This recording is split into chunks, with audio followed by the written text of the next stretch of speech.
तो बच्चे अब हम लोग final accounts of manufacturing entities शुरू करने जा रहे हैं।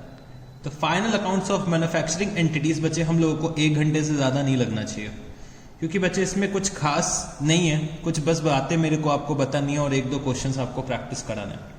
तो final accounts of manufacturing entities, final accounts of manufacturing entities. तो बच्चे क्वेश्चन जो आने के चांसेस होते हैं वो बच्चे final accounts of non manufacturing entities के चांसेस ज्यादा होते हैं। Final accounts of manufacturing entities हो सकता है शायद आपके एग्जाम में आ जाए, हो सकता है ना भी है, बट बच्चे ये इतना छोटा सा टॉपिक है कि मैं आपको ये भी नहीं कह सकता हूं कि आप मत करो, ठीक है जी। तो आप लोगों को ये भी करके जाना है और बहुत छोटा सा टॉपिक है और ये बहुत जल्दी कंप्लीट हो जाएगा। तो final accounts of manufacturing entities, तो भाई final accounts of manufacturing entities की अगर मैं बात करूं तो बच्चे जितने भी बिजनेसेस यहां पे होते हैं, जितने भी बिजनेसेस होते हैं वो बच्चे अगर मैन्युफैक्चरिंग में इन्वॉल्व हैं, अगर वो किसी भी चीज की मैन्युफैक्चरिंग कर रहे हैं, तो बच्चे उनको ये कुछ सेट ऑफ फाइनल अकाउंट्स बनाने पड़ेंगे। तो वो फाइनल अकाउंट्स कौन कौन से होते हैं वो हम लोग पहले समझने की कोशिश करते हैं। बच्चे final accounts of manufacturing entities का मतलब ही क्या हुआ कि भाई जो बिजनेस मैन्युफैक्चरिंग कर रहा होगा, तो भाई जो बिजनेस मैन्युफैक्चरिंग कर रहा है तो उसको कौन कौन से फाइनल अकाउंट्स प्रिपेयर करने पड़ते हैं, बस ये हमें मालूम होना चाहिए, और कैसे प्रिपेयर करते हैं वो भी हमें मालूम होना चाहिए। तो बिजनेसेस की अगर बात करूं, अगर बिजनेस आपका बच्चे कोई भी आइटम की मैन्युफैक्चरिंग करता है तो बच्चे आप लोग फॉल कर जाओगे final accounts of manufacturing entities में, ठीक है जी। तो अगर आप मैन्युफैक्चरिंग कर रहे हो तो बच्चे आप final accounts of manufacturing entities में फॉल करोगे। और बच्चे आपको कौन कौन से फाइनल अकाउंट्स बनाने होते हैं वो चलो अब हम लोग देख लेते हैं। तो बच्चे सबसे पहले आपको एक मैन्युफैक्चरिंग अकाउंट बनाना पड़ता है, एक मैन्युफैक्चरिंग अकाउंट बनाना पड़ता है। फिर बच्चे आपको एक ट्रेडिंग अकाउंट बनाना पड़ता है। फिर आपको एक प्रॉफिट एंड लॉस अकाउंट बनाना पड़ता है। और बच्चे आपको बैलेंस शीट भी बनानी पड़ती है, बैलेंस शीट भी बनानी पड़ती है। तो आप लोगों को यहाँ पे ट्रेडिंग अकाउंट तो बनाना आता है, प्रॉफिट एंड लॉस अकाउंट भी बनाना आता है, बैलेंस शीट भी बनाना आता है आपको। तो भाई हम लोगों को सिर्फ और सिर्फ मैन्युफैक्चरिंग अकाउंट बनाना सीखना है। तो चलो अब हम लोग यहाँ पे मैन्युफैक्चरिंग अकाउंट बनाना सीखते हैं, और साथ ही साथ आप लोग पहले क्या करो, मैन्युफैक्चरिंग अकाउंट के बारे में थोड़ी सी चीजें लिख लो। तो मैंने यहाँ पे लिखा मैन्युफैक्चरिंग अकाउंट, मैन्युफैक्चरिंग अकाउंट। तो बच्चे जितने भी बिजनेसेस मैन्युफैक्चरिंग में इन्वॉल्व होते हैं उन्हें मैन्युफैक्चरिंग अकाउंट बनाना पड़ता है। तो भाई manufacturing account is prepared, it is prepared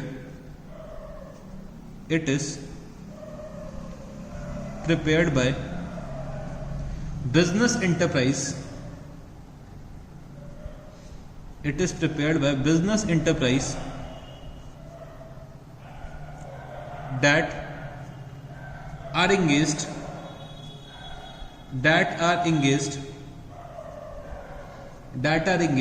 in manufacturing activities, in manufacturing activities।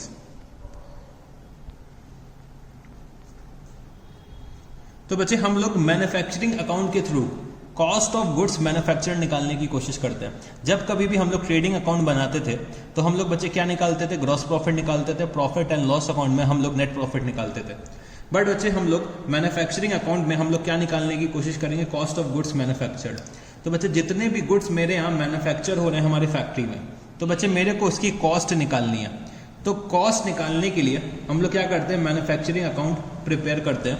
तो हम लोग यहाँ पे क्या लिख सकते हैं, इन order to ascertain the cost of goods manufactured,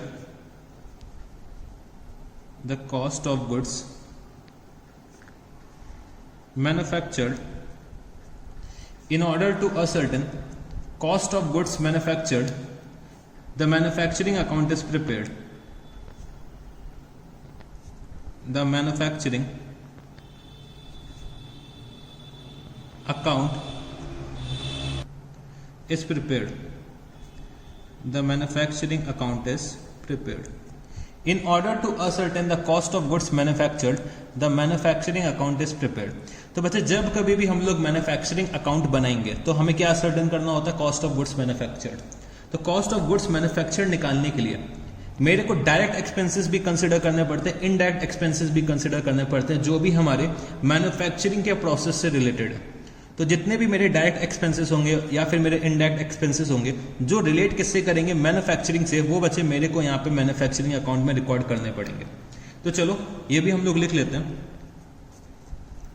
तो यहाँ पे मेरे साथ लिखना कि भाई both direct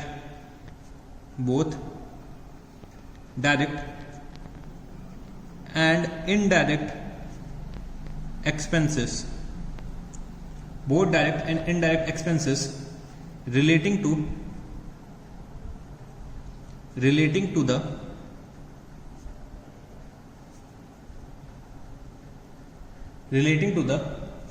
process of manufacturing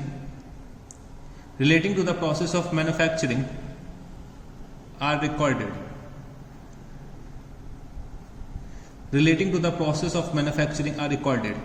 ठीक है जी.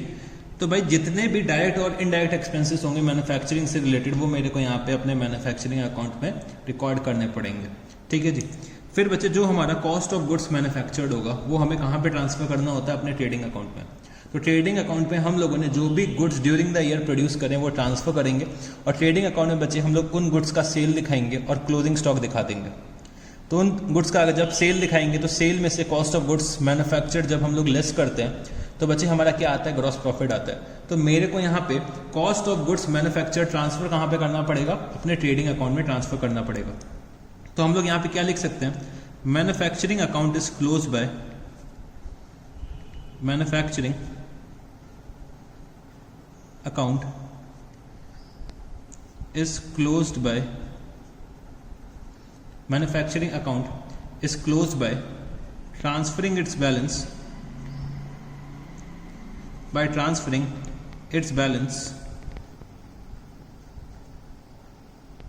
to the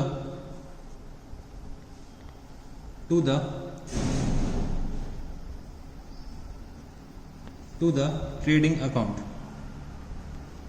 तो manufacturing account is close by transferring its balance to the trading account. तो बच्चे मैन्युफैक्चरिंग अकाउंट कौन प्रिपेयर करता है, बच्चे मैन्युफैक्चरिंग एंटिटीज प्रिपेयर करती है जो इंगेज होती हैं कोई ना कोई मैन्युफैक्चरिंग एक्टिविटी में. ठीक है. तो मैन्युफैक्चरिंग अकाउंट हम लोग प्रिपेयर करते हैं cost of goods manufactured ascertain करने के लिए. और बच्चे जितने भी डायरेक्ट एक्सपेंसेस होंगे या फिर इनडायरेक्ट एक्सपेंसेस होंगे मैन्युफैक्चरिंग से रिलेटेड वो हमें कहाँ पे ट्रांसफर करने पड़ेंगे, मैन्युफैक्चरिंग अकाउंट में. और जो भी मैन्युफैक्चरिंग अकाउंट का जो भी रिजल्ट निकल के आएगा वो बच्चे हमें कहाँ पे ट्रांसफर करना पड़ता है, अपने ट्रेडिंग अकाउंट में. तो ये तो बच्चे बातें हो गई मैन्युफैक्चरिंग अकाउंट की. ठीक है जी. मैन्युफैक्चरिंग अकाउंट की ये कुछ बातें हो गई. तो अब हमें सीखना है कि भाई हमें मैन्युफैक्चरिंग कॉस्ट कैसे निकालनी होगी. तो मैन्युफैक्चरिंग कॉस्ट निकालने के लिए हम लोगों को एक तो भाई मटेरियल की कॉस्ट को कंसिडर करना पड़ेगा. जब बच्चे हम लोग मैन्युफैक्चरिंग में इन्वॉल्व हैं तो मेरा क्या होगा, मटेरियल भी तो कुछ ना कुछ इन्वॉल्व होगा, कुछ ना कुछ वेजेस इन्वॉल्व होंगी, मतलब कुछ ना कुछ लेबर इन्वॉल्व होगा और कुछ ना कुछ एक्सपेंसेस इन्वॉल्व होंगे. तो एक्सपेंसेस बच्चे आपके डायरेक्ट भी हो सकते हैं, इनडायरेक्ट भी हो सकता है. तो चलो हम लोग समझने की कोशिश करते हैं कि भाई जो मेरी कॉस्ट होती है, जो भी मेरी कॉस्ट ऑफ गुड्स मैन्युफैक्चर्ड होगी, कॉस्ट ऑफ गुड्स मैन्युफैक्चर्ड, तो जो भी मेरी कॉस्ट ऑफ गुड्स मैन्युफैक्चर्ड होगी तो उसके क्या क्या एलिमेंट्स होंगे. एक तो बच्चे मेरा क्या होगा, मटेरियल होगा. एक बच्चे मेरा क्या होगा, लेबर होगा. और बच्चे मेरे कुछ एक्सपेंसेस होंगे. तो बच्चे मटेरियल जो होता है वो दो तरीके का होता है. एक होता है डायरेक्ट, एक होता है इनडायरेक्ट. तो डायरेक्ट मटेरियल बच्चे वो मटेरियल होता है which can be specifically identified in the finish goods. तो जो कोई भी हम लोग रॉ मटेरियल का यूज कर रहे हैं फिनिश गुड्स के मैन्युफैक्चर के लिए, जो हम लोग डायरेक्टली आइडेंटिफाई कर सकते हैं फिनिश गुड्स में, वो बच्चे मेरा क्या होता है, डायरेक्ट मटेरियल. फॉर एग्जाम्पल अगर मैं कार मैन्युफैक्चर कर रहा हूं तो भाई कार के जो टायर्स होते हैं, जो बम्पर्स होते हैं, ठीक है, ये सब क्या होते हैं, ये हमारे डायरेक्ट मटेरियल होते हैं. ठीक है जी. बट बच्चे कार मैन्युफैक्चर करने के लिए मेरे को कुछ मशीन्स का यूज करना पड़ता है, तो मशीन में कुछ मटेरियल यूज होते हैं, वो मेरे क्या होते हैं, इनडायरेक्ट मटेरियल होते हैं। तो ये मेरे को आइडेंटिफाई करना है कौन से मेरे डायरेक्ट मटेरियल, कौन कौन से मेरे इनडायरेक्ट मटेरियल है। ठीक है जी। फिर हम लोग आते हैं लेबर के बारे में। तो लेबर भी बच्चे मेरे दो तरीके के होते हैं, एक होते हैं डायरेक्ट, एक होते हैं इनडायरेक्ट। तो अगर मैं डायरेक्ट लेबर की बात करूं तो बच्चे जो लोग गुड्स मैन्युफैक्चर करने के लिए इन्वॉल्व होते हैं, मतलब जो लोग डायरेक्टली गुड्स को प्रोड्यूस करने के लिए इन्वॉल्व होते हैं, उनको हम लोग बोलते हैं अपने डायरेक्ट लेबर। मतलब जो बंदे डायरेक्टली इन्वॉल्व हैं गुड्स की मैन्युफैक्चरिंग में, उनको हम लोग बोलते हैं डायरेक्ट लेबर। और जो बच्चे जो बंदे जो लेबर्स जो गुड्स की मैन्युफैक्चरिंग में इन्वॉल्व नहीं, उनको हम लोग बोलते हैं इनडायरेक्ट लेबर। तो सर इनडायरेक्ट लेबर के कुछ एग्जांपल बताइए। तो बच्चे जो भी हमारे यहाँ फोरमैन होता है, जो हमारी फैक्ट्री का गेट है, यहाँ पे एक चौकीदार बैठा रहता है, वो बच्चे मैन्युफैक्चरिंग में थोड़ी ना इन्वॉल्व है, वो मेरा क्या है, इनडायरेक्ट लेबर है। वो बच्चे मेरी फैक्ट्री का तो पार्ट है, बट बच्चे वो मैन्युफैक्चरिंग थोड़ी ना कर रहा है, वो क्या कर रहा है, अपनी पहरेदारी कर रहा है, वो अपने गेट पे बैठा है, चौकीदार है, तो लोगों पे जो लोग आ रहे हैं, जो लोग जा रहे हैं, उन पे निगरानी रख रहा है। तो ये मेरा क्या है, इनडायरेक्ट लेबर है। तो लेबर भी मेरे दो तरीके के होते हैं, एक होता है डायरेक्ट, जो हमारे डायरेक्टली मैन्युफैक्चरिंग में इन्वॉल्व है, इनडायरेक्ट लेबर जो हमारे मैन्युफैक्चरिंग में इन्वॉल्व नहीं है। फिर हम लोग आते हैं एक्सपेंसेस में। एक्सपेंसेस भी दो तरीके के होते हैं, एक होता है डायरेक्ट, एक होता है इनडायरेक्ट। तो डायरेक्ट एक्सपेंसेस बच्चे वो एक्सपेंसेस होते हैं जो हमारे डायरेक्टली मैन्युफैक्चरिंग से रिलेटेड होते हैं। फॉर एग्जाम्पल, हमने गुड्स प्रोड्यूस करने के लिए एक प्लांट एंड मशीनरी परचेज करी है, ठीक है। स्पेसिफिकली परचेज तो नहीं करी, हायर पे ले रखी है। हायर पे मैंने क्या करा, एक प्लांट एंड मशीनरी ले रखी है जिससे कि मैं गुड्स मैन्युफैक्चर कर सकूं। तो भाई मैंने रेंट पे ले रखी है, तो ये मेरा क्या डायरेक्ट एक्सपेंस है, और बच्चे ये हम लोग अपने कॉस्ट ऑफ गुड्स मैन्युफैक्चर का पार्ट बना लेंगे। ठीक है जी। फिर अगर मैं डायरेक्ट की और बातें करूं तो डायरेक्ट एक्सपेंसेस जो हम लोग रॉयल्टी का एक्सपेंस इनकर करते हैं, मैंने क्या करा, किसी से कोई एक लाइसेंस परचेज करा या टेक्नोलॉजी परचेज करी जिससे कि मैं गुड्स प्रोड्यूस कर सकूं, उसको मैं क्या बोलता हूं, रॉयल्टी। तो रॉयल्टी हम लोग बच्चे पे करते हैं जिससे कि हम लोग गुड्स प्रोड्यूस करने के लिए लाइसेंस ऑब्टेन कर सके, टेक्नोलॉजी ऑब्टेन कर सके, तो उसको हम लोग बोलते हैं रॉयल्टी। तो ये मेरा क्या होता है, डायरेक्ट एक्सपेंसेस होते हैं। इनडायरेक्ट एक्सपेंसेस की अगर मैं बात करूं तो इनडायरेक्ट एक्सपेंसेस बच्चे मेरे वो एक्सपेंसेस होते हैं जो डायरेक्टली मैन्युफैक्चरिंग में इन्वॉल्व नहीं है। तो बच्चे इनडायरेक्ट एक्सपेंसेस में हम लोग जो डेप्रिसिएशन चार्ज करते हैं ऑन प्लांट एंड मशीनरी, जो भी हम लोग प्लांट एंड मशीनरी यूज कर रहे हैं for the purpose of production, तो उस पर हम लोग जो डेप्रिसिएशन चार्ज करेंगे वो बच्चे हमारा इनडायरेक्ट एक्सपेंसेस का पार्ट बन जाएगा। तो बच्चे डेप्रिसिएशन का एक्सपेंस हो गया हमारा क्या, इनडायरेक्ट एक्सपेंस। ठीक है जी। फिर बच्चे हम लोग जो ट्रेनिंग प्रोवाइड करते हैं अपने लेबरर्स को for the purpose of production, तो भाई जब वो लोग मशीन में काम करेंगे तो पहले हमें उन्हें मशीन चलाना तो सिखाना पड़ेगा। तो जो भी हम लोग ट्रेनिंग वगैरह प्रोवाइड करते हैं वो भी हमारा क्या होता है, इनडायरेक्ट एक्सपेंस होता है। तो बच्चे सारे के सारे इनडायरेक्ट एक्सपेंस मिलके, सारे के सारे इनडायरेक्ट एक्सपेंस मिलके क्या बन जाते हैं, ओवरहेड्स। तो सारे के सारे इनडायरेक्ट एक्सपेंसेस को हम लोग क्या बोल सकते हैं, ओवरहेड्स बोल सकते हैं। तो ओवरहेड्स का मतलब क्या होता है, जो भी हमारे इनडायरेक्ट एक्सपेंस होंगे मैन्युफैक्चरिंग से रिलेटेड, उनको हम लोग क्या बोलते हैं, ओवरहेड्स। ठीक है जी, क्या बोलते हैं उनको, ओवरहेड्स। तो indirect material, indirect labour, indirect expenses, तो वो कंबाइन होके अगर मैं बोलना चाहूँ, उनको एक वर्ड में देना चाहूँ, तो उनको मैं क्या बोल सकता हूँ, ओवरहेड्स। तो जितने भी मेरे इनडायरेक्ट मटेरियल के एक्सपेंसेस हैं, इनडायरेक्ट लेबर के एक्सपेंसेस हैं, इनडायरेक्ट एक्सपेंसेस के एक्सपेंसेस हैं, तो बच्चे वो मेरा क्या हो जाएगा, कंबाइन होके ओवरहेड बन जाएगा। ठीक है जी, क्या बन जाएगा, ओवरहेड। तो मेरे डायरेक्ट मटेरियल, डायरेक्ट लेबर और डायरेक्ट एक्सपेंसेस अलग होंगे, और बच्चे मेरे ओवरहेड के एक्सपेंसेस अलग होंगे। ठीक है जी। फिर अब हमें सीखना क्या होता है कि भाई हमें मैन्युफैक्चरिंग कॉस्ट कैलकुलेट करनी होती है। तो मैन्युफैक्चरिंग कॉस्ट कैलकुलेट करने के लिए हम लोग क्या करते हैं, यहाँ पे मैन्युफैक्चरिंग कॉस्ट को कैलकुलेट करने के लिए हम लोग यहाँ पे क्या कैलकुलेट करेंगे, सबसे पहले हम लोग लिखते हैं raw material consumed. Raw material consumed, तो अगर मैं रॉ मटेरियल कंज्यूम्ड की बात करूं तो इसका मतलब क्या होता है, जो भी मेरा ओपनिंग स्टॉक होगा रॉ मटेरियल का, इसमें मैं ऐड क्या करूंगा, परचेजेस, और बच्चे इसमें लेस में क्या करूंगा, closing stock of raw material. तो मेरा आ जाएगा रॉ मटेरियल कंज्यूम्ड। ठीक है जी। फिर इसमें मैं ऐड करूंगा डायरेक्ट मैन्युफैक्चरिंग एक्सपेंसेस या डायरेक्ट मैन्युफैक्चरिंग वेजेस। तो मेरे को अपने जो भी मैन्युफैक्चरिंग वेजेस पे करने पड़े हैं वो बच्चे मैं यहाँ पे ऐड करूंगा। तो मतलब डायरेक्ट लेबर का जो एक्सपेंस होगा वो मैं यहाँ पे ऐड करूंगा। फिर बच्चे मेरी जो डायरेक्ट मैन्युफैक्चरिंग एक्सपेंसेस की कॉस्ट होगी तो मैं यहाँ पे लिखूंगा डायरेक्ट मैन्युफैक्चरिंग एक्सपेंसेस, तो वो भी मेरे को यहाँ पे ऐड करने पड़ेंगे। फिर और जो मेरे डायरेक्ट मैन्युफैक्चरिंग कॉस्ट होगी, जो भी मेरी अदर मैन्युफैक्चरिंग कॉस्ट रह जाएगी वो भी मेरे को ऐड करनी पड़ेगी। तो अदर मैन्युफैक्चरिंग कॉस्ट मेरे को ऐड करनी पड़ेगी। प्लस बच्चे इनडायरेक्ट जो एक्सपेंसेस होंगे, इनडायरेक्ट एक्सपेंसेस या फिर मैं बोल सकता हूँ ओवरहेड कॉस्ट होगी मैन्युफैक्चरिंग से रिलेटेड। जितने भी एक्सपेंसेस होने चाहिए वो बच्चे मैन्युफैक्चरिंग से रिलेटेड होने चाहिए, तो वो भी मैं यहाँ पे ऐड करूंगा।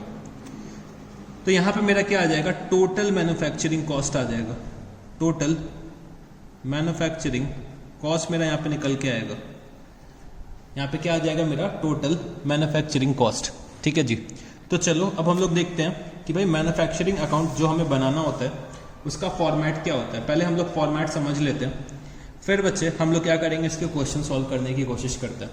तो आ जाओ मेरे साथ, आप लोग मैन्युफैक्चरिंग अकाउंट का एक फॉर्मेट यहाँ पे ड्रॉ करो। मैन्युफैक्चरिंग अकाउंट,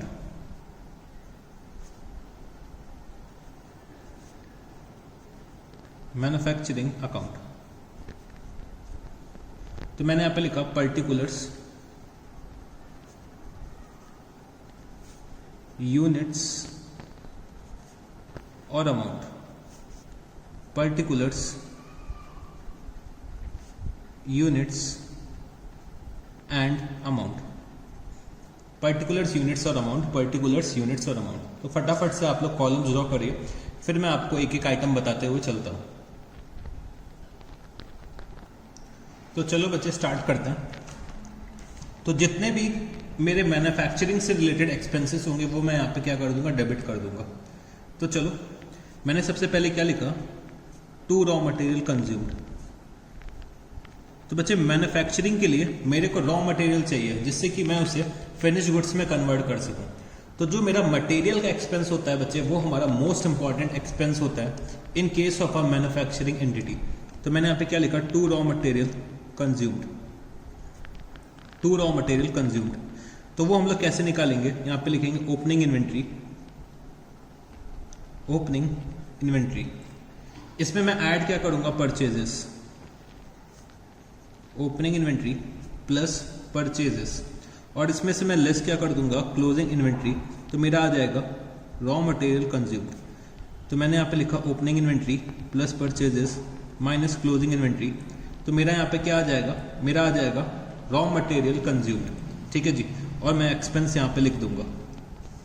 फिर बच्चे हम लोगों को गुड्स प्रोड्यूस करने के लिए वेजेस इनकर करनी पड़ती हैं।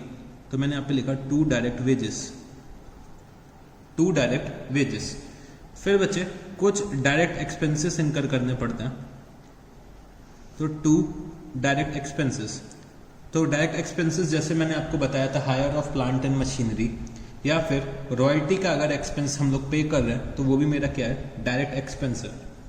फिर बच्चे हम लोगों ने यहां पे लिखा to indirect expenses, to indirect expenses.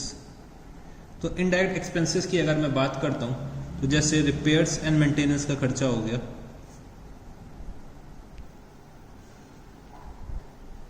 Repairs and maintenance हो गया, डेप्रिसिएशन हो गया। तो जितने भी एक्सपेंसेस हम लोग मैन्युफैक्चरिंग से रिलेटेड इनकर कर रहे हैं वो बच्चे मेरे मैन्युफैक्चरिंग अकाउंट में आने हैं। तो रिपेयर्स एंड मेंटेनेंस हो गया, डेप्रिसिएशन हो गया, और कोई अगर मैंने फैक्ट्री में एक्सपेंस इनकर करा तो मैंने यहाँ पे क्या लिख दिया, फैक्ट्री कॉस्ट। ठीक है जी। मैंने यहाँ पे क्या लिख दिया, कोई भी और एक्सपेंस मैंने फैक्ट्री में इनकर करा तो वो भी मेरे को यहाँ पे मैन्युफैक्चरिंग अकाउंट में डेबिट करना पड़ेगा। फिर बच्चे कुछ बच्चे मेरे वर्क इन प्रोग्रेस होते हैं, जो गुड्स मेरे पूरी तरह से कंप्लीट नहीं हो पाते हैं उनको मैं बोलता हूँ वर्क इन प्रोग्रेस। अगर किसी गुड्स को बनाने में मेरे को लेट्स टेक 15 डेज लग रहा है, ठीक, और मैंने 27 मार्च को उसका प्रोडक्शन शुरू करा है, तो भाई 31 मार्च को वो कंप्लीट थोड़ी ना हो जाएंगे। तो उनको मैं क्या बोलूँगा, वर्क इन प्रोग्रेस, मतलब इनमें अभी काम होना बाकी है। तो मैं यहाँ पे क्या लिख सकता हूँ, to opening work in progress. जो मेरी ओपनिंग वर्क इन प्रोग्रेस होगी वो मैं यहाँ पे लिख दूंगा, ओपनिंग वर्क इन प्रोग्रेस मैं यहाँ पे लिख दूंगा। उसके बाद बच्चे हम लोग आते हैं अपने क्रेडिट वाले साइड पे। तो क्रेडिट साइड पे मैं यहाँ पे क्या लिखूंगा, बाय प्रोडक्ट्स, बाय प्रोडक्ट्स। तो बच्चे बाय प्रोडक्ट्स मेरे वो प्रोडक्ट्स होते हैं जो बच्चे प्रोड्यूस हो जाते हैं as a part of main product. For example कि जब कभी भी मैं शुगर प्रोड्यूस करता हूं तो साथ में मोलेसिस प्रोड्यूस हो जाते हैं। तो शुगर का बाय प्रोडक्ट क्या हो जाएगा, मोलेसिस।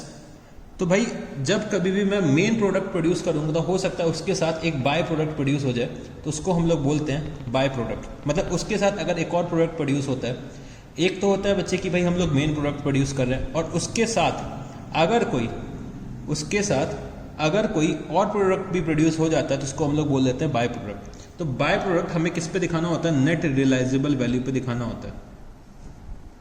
नेट रियलाइजेबल वैल्यू पे मेरे को बाय प्रोडक्ट को दिखाना पड़ता है। तो मैंने यहाँ पे क्या लिखा, by product net realisable value. फिर बच्चे हमें यहाँ पे लिखना पड़ता है by closing work in progress. तो यहाँ पे हम लोग लिखते हैं ओपनिंग वर्क इन प्रोग्रेस और यहाँ पे क्या लिखते हैं, क्लोजिंग वर्क इन प्रोग्रेस। फिर बच्चे जो मेरा बैलेंसिंग फिगर आएगा वो मैं कहाँ पे ट्रांसफर कर दूंगा, ट्रेडिंग अकाउंट में। मतलब ये मेरी क्या हो जाएगी, cost of goods manufactured, cost of goods manufactured. तो कॉस्ट ऑफ गुड्स मैन्युफैक्चर्ड मेरे को कहाँ पे ट्रांसफर करना पड़ता है, ट्रेडिंग अकाउंट में। तो बच्चे ये हमारा मैन्युफैक्चरिंग अकाउंट का फॉर्मेट होता है। तो मेरे को जितने भी एक्सपेंसेस मालूम है मैन्युफैक्चरिंग से रिलेटेड, चाहे वो डायरेक्ट एक्सपेंसेस हो चाहे वो इनडायरेक्ट एक्सपेंसेस हो, मेरे को मैन्युफैक्चरिंग अकाउंट में डेबिट करना है। और क्रेडिट बच्चे मेरे को क्या क्या करना है, एक तो बाय प्रोडक्ट्स जो अगर हम लोग सेल करते हैं तो उसका नेट रियलाइजेबल वैल्यू क्या है वो हमें यहाँ पे लिखना होगा, क्लोजिंग वर्क इन प्रोग्रेस लिखना होगा।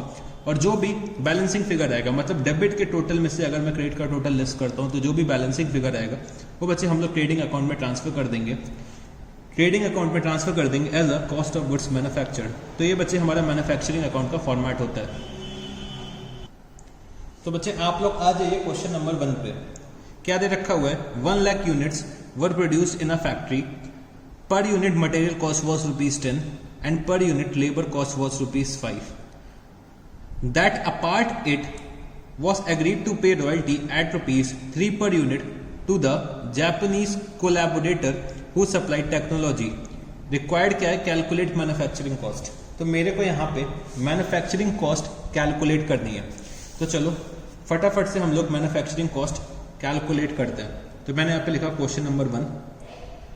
तो क्वेश्चन नंबर 1 में ये दे रखा है कि मेरे को मैन्युफैक्चरिंग कॉस्ट कैलकुलेट करनी है और मेरे को मटेरियल कॉस्ट बता दी है, लेबर कॉस्ट बता दी है और रॉयल्टी का जो एक्सपेंस है वो भी मेरे को बता दिया। तो चलो हम लोग यहाँ पे मैन्युफैक्चरिंग कॉस्ट को कैलकुलेट करते हैं। तो मैंने यहाँ पे लिखा calculation of manufacturing cost, calculation of manufacturing cost. तो सबसे पहले मैंने यहाँ पे क्या लिखा, रॉ मटेरियल कंज्यूम्ड।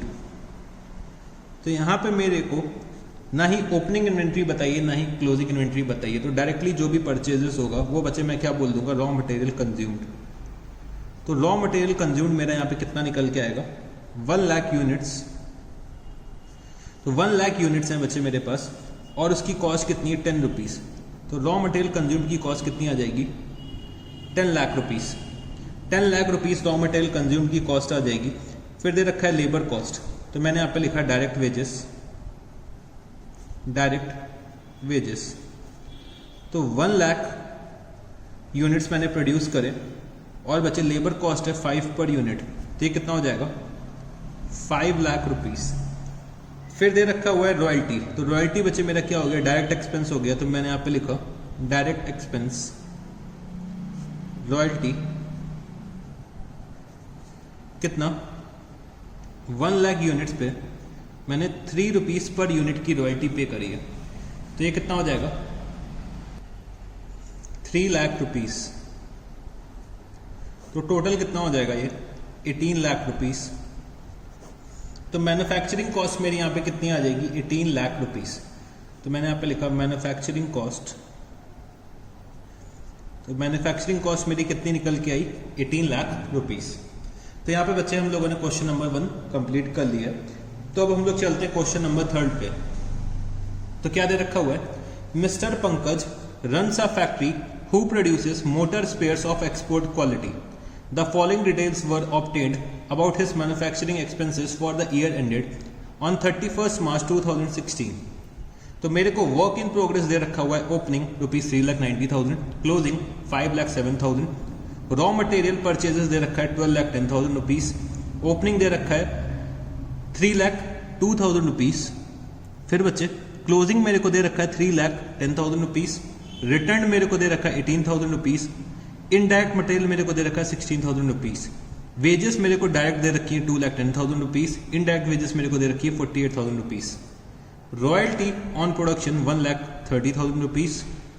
फिर बच्चे repairs and maintenance ₹2,30,000, depreciation on factory shed ₹40,000, depreciation on plant and machinery ₹60,000, by product at selling price ₹20,000। You are required to prepare a manufacturing account of mister Pankaj for the year ended 31 March 2016। तो मेरे को यहाँ पे एक manufacturing account prepare करना है in the books of mister Pankaj. तो चलो बच्चे हम लोग मैन्युफैक्चरिंग अकाउंट प्रिपेयर करते हैं। तो मेरे साथ यहाँ पे लिखना question number 3 in the books of Mr. Pankaj, in the books of Mr. Pankaj manufacturing account.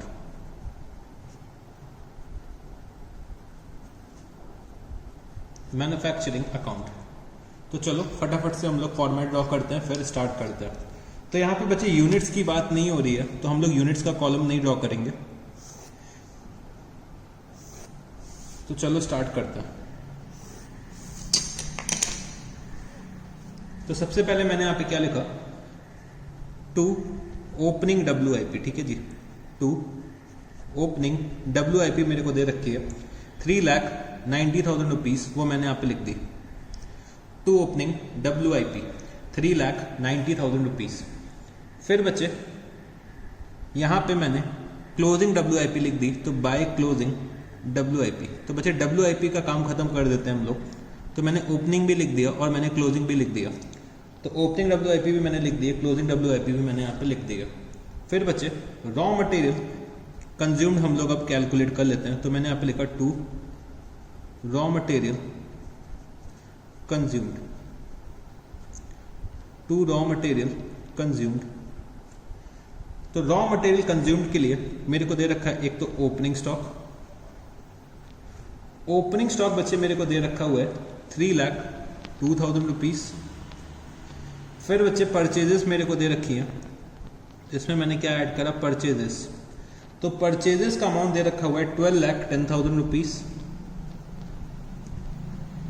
और बच्चे मेरे को क्लोजिंग रॉ मटेरियल भी दे रखा है और रिटर्न ऑफ रॉ मटेरियल भी दे रखा है। तो दोनों मेरे को क्या करना पड़ेगा, लेस करना पड़ेगा। तो मैंने इसमें लेस क्या करा, माइनस रिटर्न। तो रिटर्न बच्चे कितना दे रखा हुआ है ₹18,000।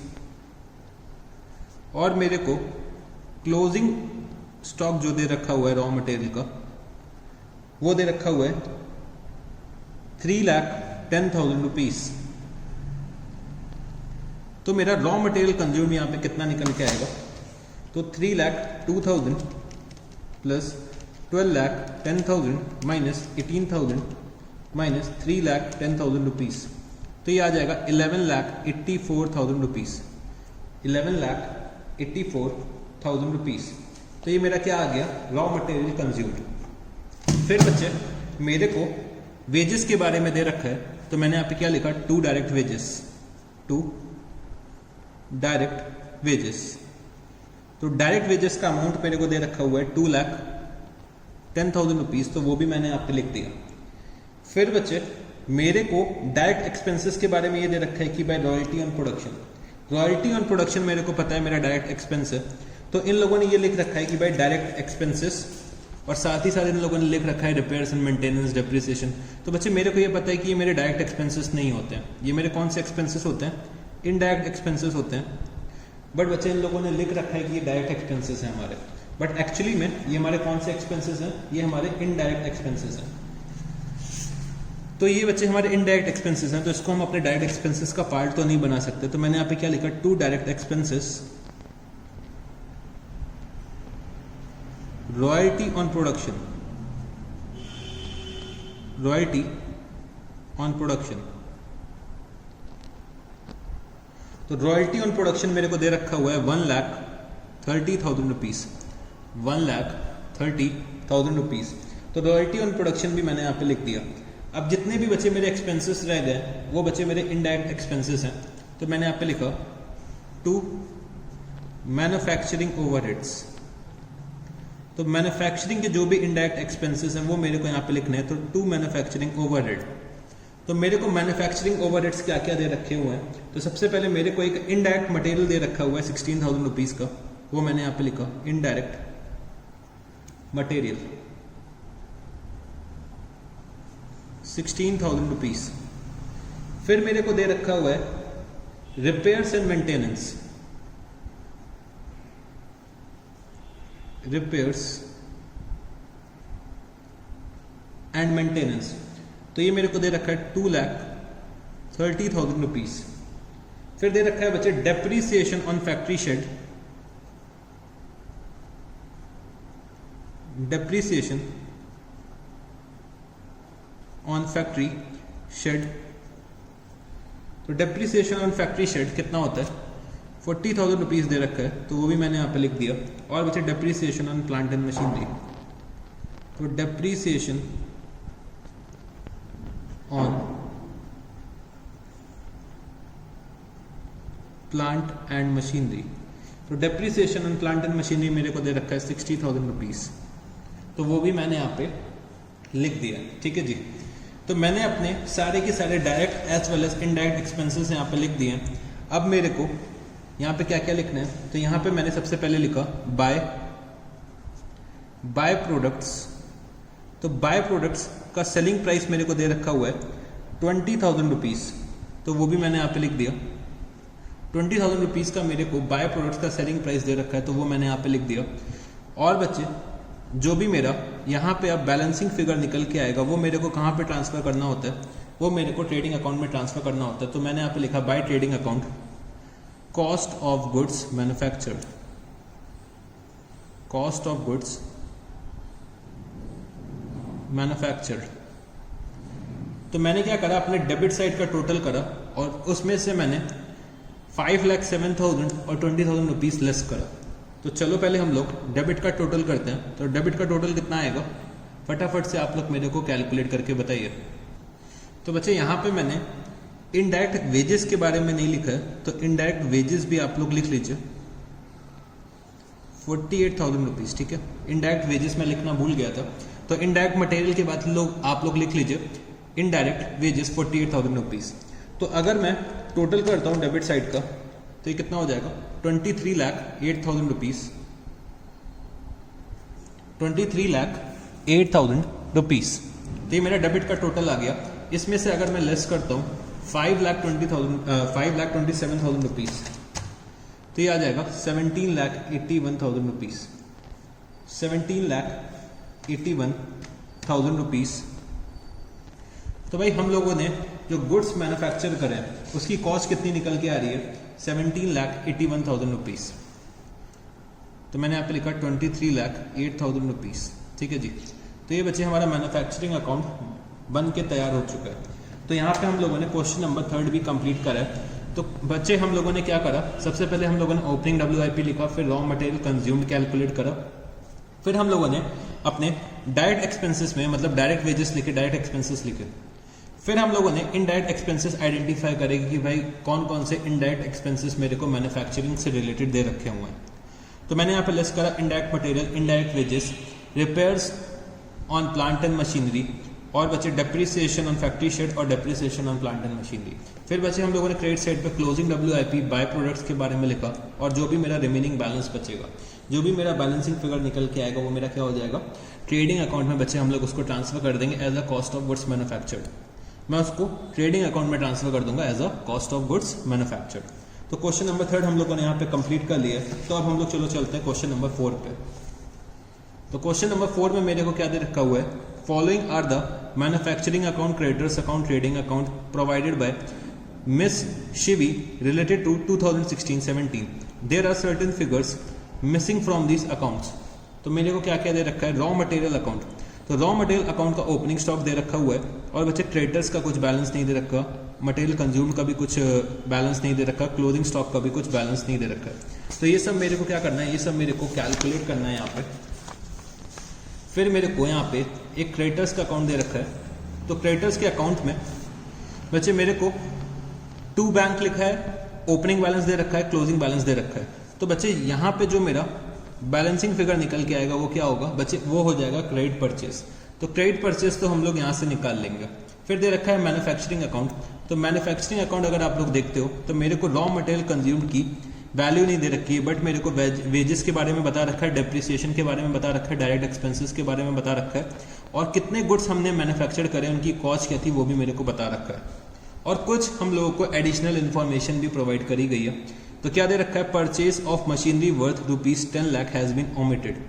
तो हम लोगों ने 10 लाख की एक मशीनरी परचेज करी होगी जो बच्चे अभी तक हम लोगों ने बुक्स ऑफ अकाउंट्स में अकाउंट फॉर नहीं करी, रिकॉर्ड नहीं करी है।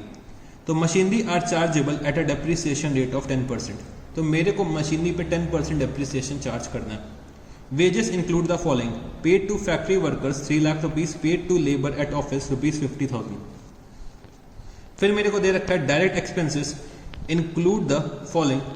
तो electricity charges of ₹80,000 of which 30% pertain to office, fuel charges of ₹20,000, freight inward ₹35,000, delivery charges to customer ₹20,000. You are required to prepare revised manufacturing account and raw material account. तो मेरे को यहाँ पे मैन्युफैक्चरिंग अकाउंट बनाना है और साथ ही साथ एक रॉ मटेरियल का अकाउंट भी बना के दिखाना है।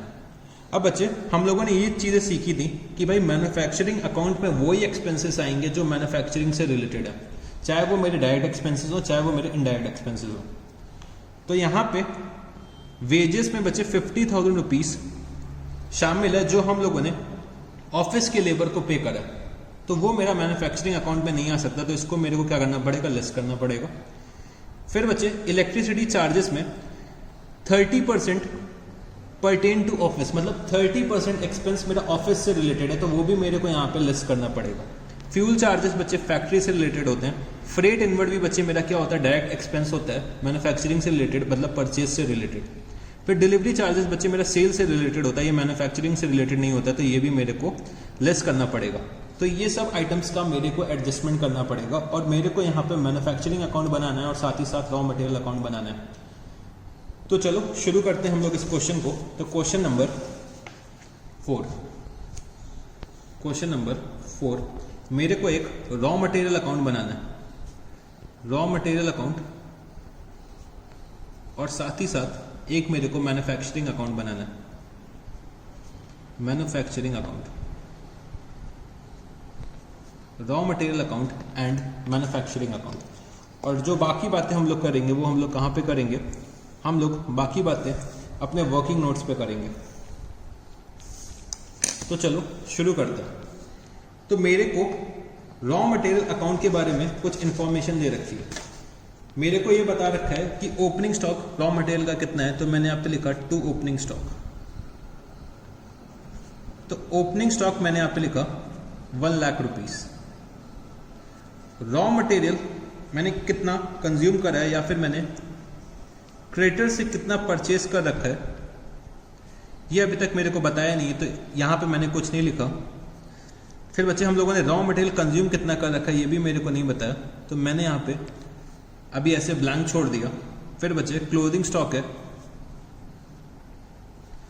तो क्लोथिंग स्टॉक के बारे में मेरे को अभी तक नहीं बता रखा है, तो वो भी मैंने यहाँ पे ब्लैंक छोड़ दिया। ठीक है जी। फिर हम लोग अगर मैन्युफैक्चरिंग अकाउंट में आते हैं, तो बच्चे मैन्युफैक्चरिंग अकाउंट में जो फिगर्स दे रखी हुई हैं उन सबको मेरे को रिवाइज करना पड़ेगा, क्योंकि उन सबसे रिलेटेड मेरे को यहाँ पे एडजस्टमेंट्स दे रखी हैं, तो ये सारे के सारे अमाउंट्स चेंज हो जाएंगे। ये सारे के सारे अमाउंट्स चेंज हो जाएंगे। तो अभी हम लोग मैन्युफैक्चरिंग अकाउंट के लिए सबका इंडिविजुअल कैलकुलेशन करेंगे। ठीक है जी, हम लोग सबका इंडिविजुअल कैलकुलेशन करेंगे। तो अभी मैंने यहाँ पे क्या लिखा, सबसे पहले टू रॉ मटेरियल कंज्यूम्ड, तो इसका मेरे को अभी कैलकुलेशन करना है। वेजेस के बारे में मेरे को ये दे रखा हुआ है कि भाई जो हम लोगों ने 50,000 रुपीज का पेमेंट करा था वो बच्चे ऑफिस लेबर से रिलेटेड करा था। तो मैंने यहाँ पे लिखा to wages 3,50,000 minus office labour. Office labour जो है बच्चे हमारा वो कितना है 50,000 रुपीज, वो मेरे को यहाँ पे लेस करना पड़ेगा। तो अब मेरा वेजेस का एक्सपेंस कितना रह जाएगा 3 लाख रुपीज। फिर मेरे को दे रखा हुआ है डेप्रीसिएशन के बारे में। तो डेप्रीसिएशन हमारा इंक्रीज हो जाएगा। क्यों इंक्रीज हो जाएगा? क्योंकि मेरे को एडिशनल इंफॉर्मेशन में दे रखा है कि भाई हम लोगों ने एक मशीनरी 10 लाख की परचेज करी थी जिसको हम लोग बुक्स में रिकॉर्ड नहीं कर पाए। तो भाई अब हम लोग उसको अगर बुक्स में रिकॉर्ड करेंगे तो मेरे को डेप्रीसिएशन भी तो चार्ज करना पड़ेगा। तो डेप्रीसिएशन मेरे को दे रखा हुआ है 10%, तो 1 लाख का 10% मेरे को ऐड करना पड़ेगा। तो मेरे को ऑलरेडी डेप्रीसिएशन कितना दे रखा हुआ है, मेरे को डेप्रीसिएशन दे रखा हुआ है 2 लाख रुपीज का। इसमें मैं ऐड क्या कर दूंगा, additional depreciation,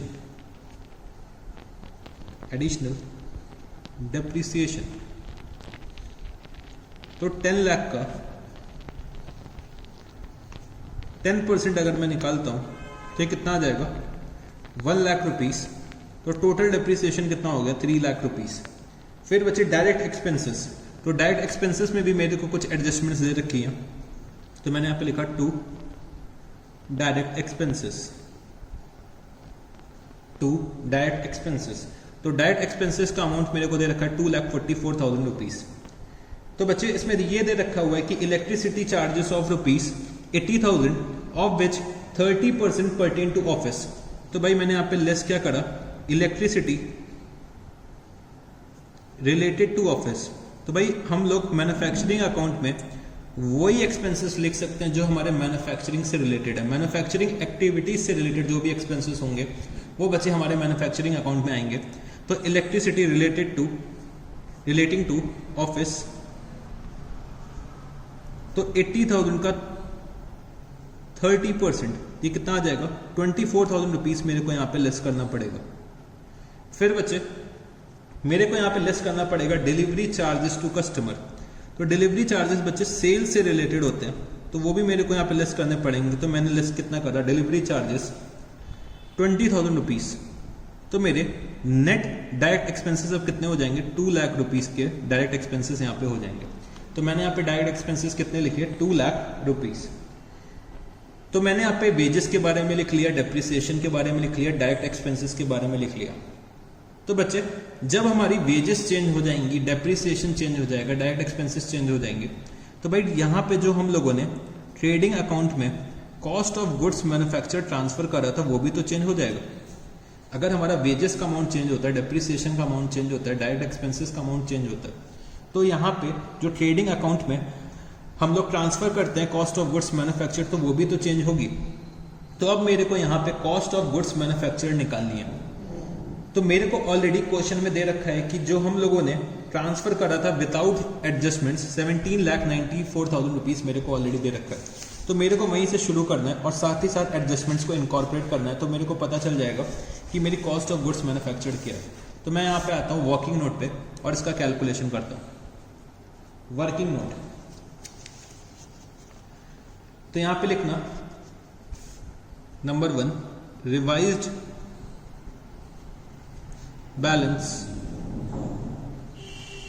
balance to be transfer to trading account, to be transfer to trading account, revised balance to be transfer to trading account. तो करंटली हम लोगों ने कितना ट्रांसफर करा है, करंट बैलेंस ट्रांसफर्ड, तो हम लोगों ने अभी 17,94,000 रुपीज ट्रांसफर कर रखा है। अब इसमें मेरे को एडजस्टमेंट्स को इनकॉर्पोरेट करना है, तो इसमें मैं ऐड क्या करूंगा, तो भाई डेप्रीसिएशन अगर मैं चार्ज करता हूं तो डेप्रीसिएशन से बच्चे कॉस्ट इंक्रीज होगी, तो हमने ऐड करा डेप्रीसिएशन को, तो depreciation charges not recorded earlier, तो depreciation charges not recorded earlier 1 lakh rupees. तो एडिशनल डेप्रीसिएशन जो मैंने कैलकुलेट करा वो मैं यहाँ पे ऐड कर दूंगा। और बच्चे लेस में क्या करूंगा, एक तो बच्चे हम लोग वेजेस लेस कर देंगे, तो wages related to office, wages related to office, तो wages related to office 50,000 rupees दे रखी है, वो मैंने यहाँ पे लेस करी। और बच्चे हम लोगों ने यहाँ पे लेस क्या करा, यहाँ पे बच्चे हम लोग लेस करेंगे एक तो electricity related to office, electricity related to office कितना 24,000 रुपीज। और बच्चे डिलीवरी चार्जेस, डिलीवरी चार्जेस, तो ये सब आइटम्स को हम लोग लेस करेंगे। तो अब मेरे को करेक्ट अमाउंट पता चल जाएगा जो मेरे को ट्रांसफर करना चाहिए था ट्रेडिंग अकाउंट। तो ये बच्चे निकल के आ रहा है, अगर मैं 17,94,000 में 1 लाख रुपीस ऐड कर दूं, 50,000 लेस कर दूं, और बच्चे 24,000 रुपीस लेस कर दूं और 20,000 रुपीस लेस कर दूं, तो ये आ रहा है 18 लाख रुपीस, 18 लाख रुपीस। तो ये बच्चे मेरा क्या आएगा, cost of goods manufactured, cost of goods manufactured. तो चलो कॉस्ट ऑफ गुड्स मैन्युफैक्चर्ड को मैं यहाँ पे लिख देता हूँ।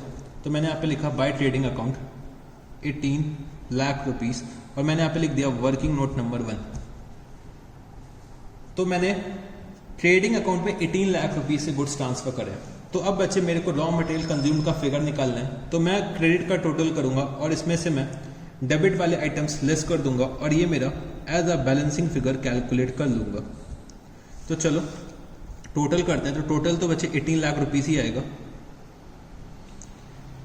18 लाख रुपीस। तो 18 लाख में से अगर 2 लाख, 3 लाख और बच्चे 3 लाख में लेस करता हूं, तो यहां पे मेरा रॉ मटेरियल कंज्यूम जो आएगा वो बच्चे कितना आ जाएगा, रॉ मटेरियल कंज्यूम मेरा निकल के आ जाएगा 10 लाख रुपीस।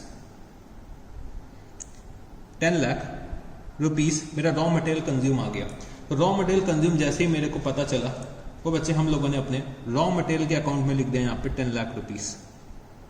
ठीक, अब मेरे को क्रेडिटर्स अकाउंट का बैलेंस निकालना है कि भाई हम लोगों ने क्रेडिटर्स से कितने गुड्स परचेज करे, मतलब कितना रॉ मटेरियल परचेज करा है, तो ये मेरे को कैलकुलेट करना है। तो मेरे को क्लोजिंग स्टॉक पता चल जाएगा एज अ बैलेंसिंग फिगर। तो मेरे को क्वेश्चन में क्रेडिटर्स का अकाउंट दे रखा है, तो चलो इसको भी हम लोग वर्किंग नोट में बना लेते हैं। तो मेरे को वर्किंग नोट में क्रेडिटर्स का अकाउंट बनाना है।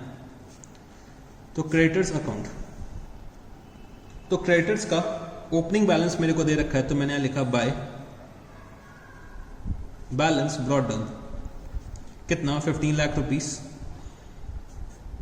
15 लाख रुपीस।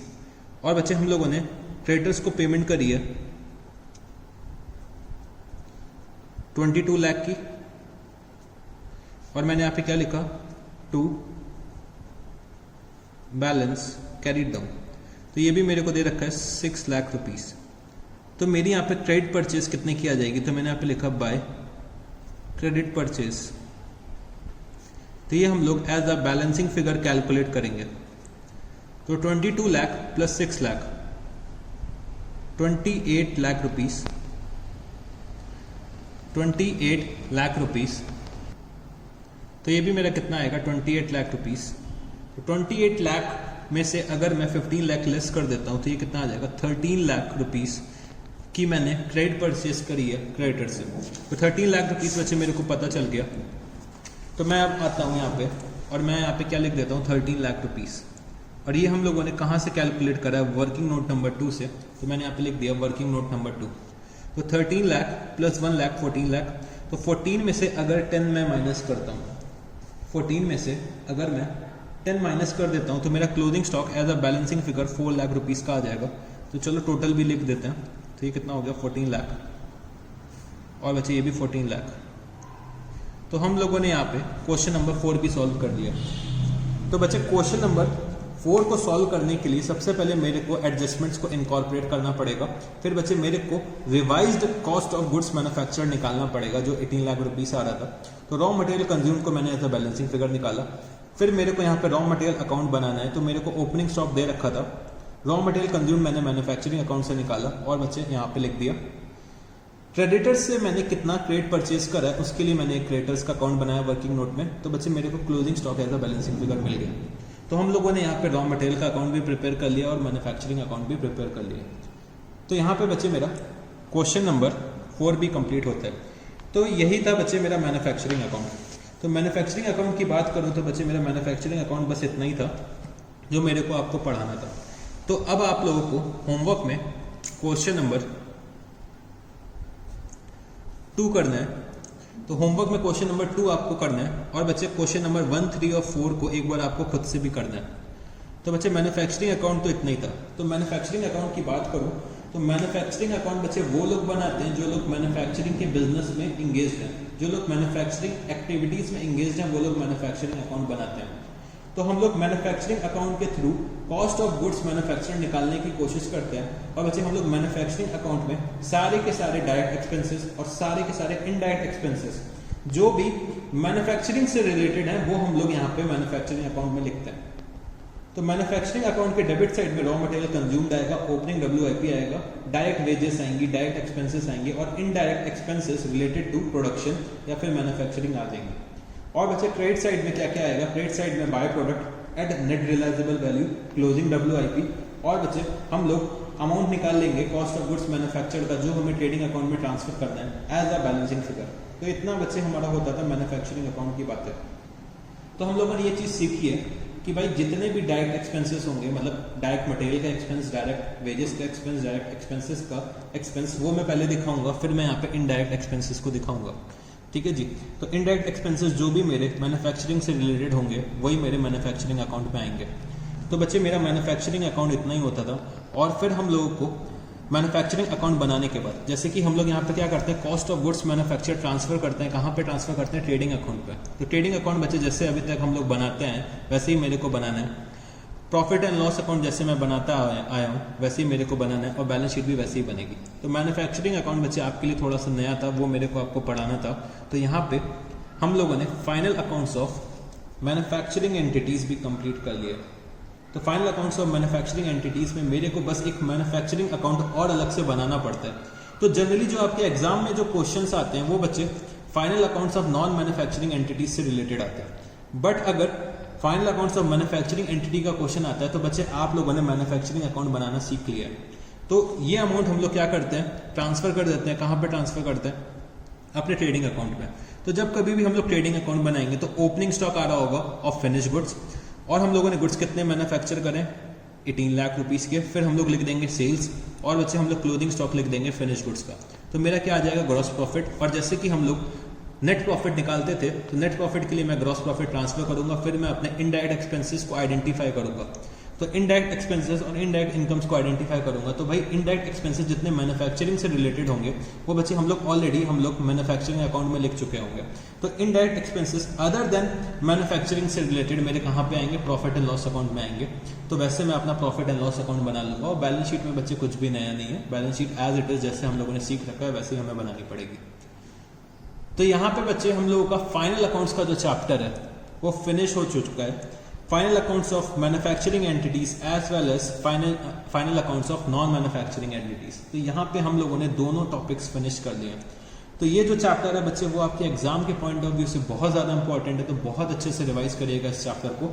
और इस चैप्टर से आपके क्वेश्चन में आपके एग्जाम में एक क्वेश्चन तो ज़रूर से आएगा ही आएगा। इस चैप्टर से एक क्वेश्चन आपके एग्जाम में ज़रूर से आएगा ही आएगा। तो बच्चे इस चैप्टर को बहुत अच्छे से रिवाइज करना है, बहुत अच्छे से प्रैक्टिस करना है कि हम लोग क्वेश्चन तो सॉल्व कर ही लें और बच्चे with in the time limit solve करें। तो चलो अब हम लोग इस क्लास को यहीं पे एंड करते हैं। तो चलो बच्चे, thank you guys, see you, tata, good night, bye bye.